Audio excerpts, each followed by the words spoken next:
สบายดีทุกคนสำหรับคลิปนี้นะทุกคน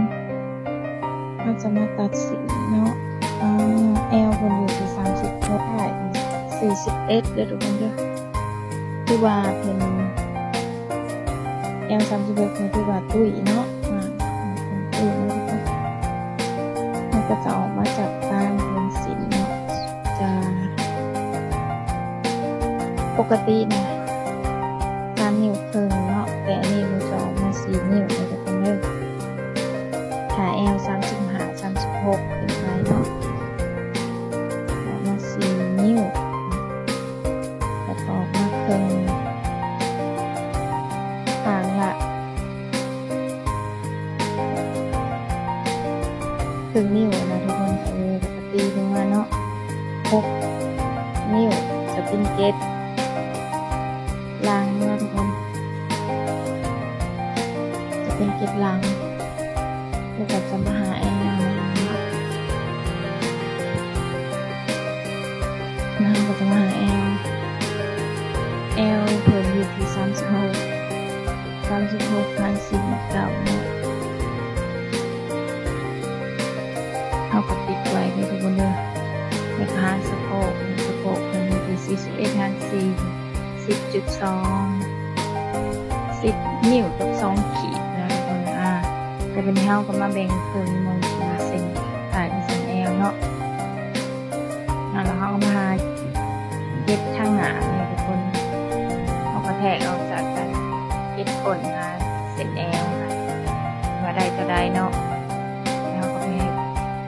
เป็นเย็บหนาแล้วมีเนาะเขาก็ตีลงมาทุกคนตัวนี้จะเป็นเย็บสะโพกเย็บท้ายทุกคนเลยแล้วเขาก็ตีลงมา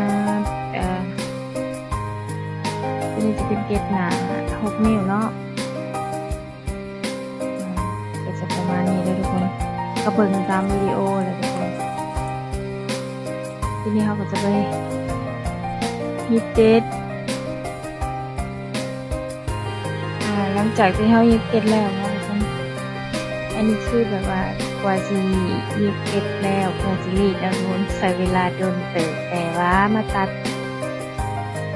ต่อให้มันเหลือ5 นาทีนี่แบบแป๊บเดียวนะทุกคนเลยแล้วก็มูก็จะขวนหัวเนาะกวักหัวสีเนาะทุกคนตัวนี้แอลเป็น36มูก็จะเอาลงอยู่ที่4 นิ้วเลยทุกคน4 นิ้วข้างๆค่ะครึ่งนิ้วเนาะข้างๆก็จะครึ่งนิ้วข้างหน้าเนาะก็จะเป็น4 นิ้วเพราะว่าแอลเพิ่น36ก็จะประมาณนี้แหละทุกคนหลายคนถามประมาณว่ากวักหัวกวักไรแอล26 26 24มันก็จะเอาลงที่2 นิ้วครึ่ง29 30 31 32 32โมก็จะเอาลงอยู่ที่3 นิ้วประมาณนี้เลยทุกคนกระเบิงตามตัวจริงเนาะลูกค้าบางทีก็จอยบางทีก็แบบว่ามีหน้าท้องนะคะ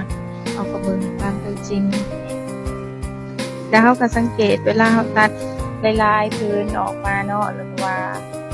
มันโอเคบถ้ามันโอเคเขาก็ยับลงอีกเพิ่มขึ้นอีกเติมขึ้นอีกก็ได้ทุกคนเพราะว่ามันบ่มีหยังตายตัวนะทุกคนมีแต่เฮาสามารถปรับเปลี่ยนได้เนาะเราปรับเปลี่ยนได้ทุกคนเราสามารถแก้ไขได้ผิดพลาดเป็นเรื่องธรรมดาแต่ดูที่ว่าเฮาจะแก้ไขหรือบ่ทุกคนเฮ็ดแบบเก่าเฮาก็จะได้ผลลัพธ์แบบเก่าถ้าเฮาเฮ็ดดีแล้วแต่ว่าเฮาอยากให้มันดีกว่าเก่าเฮาก็สามารถปรับเปลี่ยนได้ทุกคนเราก็จะบ่ยึดติดกับอีหยังที่แบบว่านี้เนาะเราที่แบบออกมาเลยงามลูกค้าก็พอใจนะทุกคนแล้วเราก็จะมาตีเชื่อมโครงหากันแบบนี้เลยทุกคนตามในวิดีโอเนาะถ้ามองได้ที่แบบว่ามันบ่งามเฮาเบิ่งในตาเฮาแล้วเนาะ เขาก็เปลี่ยนได้ทุกคนหลังจากที่เฮาอัน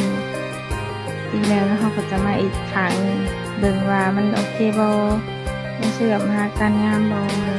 ที่เขาก็จะมาเปลี่ยนเนาะมาตีแต่ว่ามาแป้งหั่นน่ะแป้งสินใหม่นะก็จะให้มันงามขึ้นสำหรับโมคิดว่าตอนที่เขาหัวนี่ถือว่าสำคัญเลยทุกคนสำคัญตอนที่เขาหัวนี่แหละว่าเขาจะแบบว่ามันจะบานนะทุกคนค่ะว่า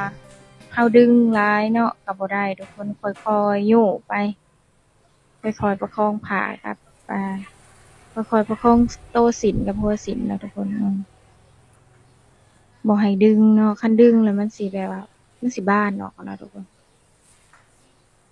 แล้วเขาก็ไปเขาหัวกันเด้อทุกคนเด้อหลังจากที่เขาหัวมาแล้วเนาะทุกคนหน้าตาก็จะประมาณนี้เด้อเพราะว่าแอลเป็น36เนาะนุ่งนี่จะพอดีเป๊ะเลยทุกคนเขาจะบ่มีการแก้เลยจะงามแบบนี้ทุกคนถ้าเขายิบได้เนาะถ้าเขาโค้งได้หัวสินทางในมันก็จะโค้งๆแบบนี้เลยทุกคนเวลาเขานุ่งเนาะมันก็จะบ่มีการแบบลื่นกันขึ้นมาทางในนะจักสิอธิบายได้บ่บ่กล้าอธิบายบ่อนค่อยเก่งเด้อทุกคนเวลาเราใส่แล้วมันสิแบบพอดีกันเป๊ะทางนอกกับทางในนะมันสิบ่หลุดลื่นกัน